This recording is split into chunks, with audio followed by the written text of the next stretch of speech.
பெரியார் இல்லைன்னா தமிழ்நாட்டு பெண்களே கிடையாது, தமிழ்நாட்டு பெண்களுக்கு வளர்ச்சியும் கிடையாது. புதுசா ஒரு அக்கா இறங்கி இருக்கிறாங்க ஃபீல்டுல. சோஷியல் மீடியால ட்ரெண்ட் என்ன தெரியுமா?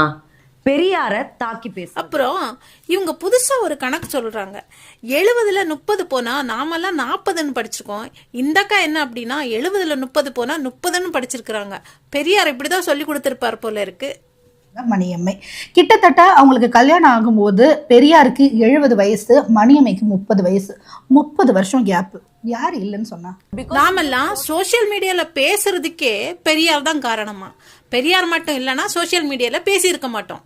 இப்போ வரைக்கும் வளர்ப்பு மகள்ன்ற டேக வச்சுதான் நீங்க மாவரைக்கிறீங்க. இப்படி சோசியல் மீடியால பல அறவே கடுங்க சுத்திட்டு இருக்கிறாங்க. அவங்களுக்கும் சேர்த்துதான் சொல்றேன். இன்னைக்கு நீங்க சோசியல் மீடியால இவ்வளவு ஃப்ரீடமா பேசுறதுக்கு காரணமே மணியம்மையும் பெரியாரும். நாம வந்தோமா, அங்கிட்டு இங்கிட்டு நடந்தோமா, 4 காசு சம்பாதிச்சோமா அப்படின்னு இருந்தா போதாமணி. நீங்க வேற எதுவும் செய்ய வேண்டாம்.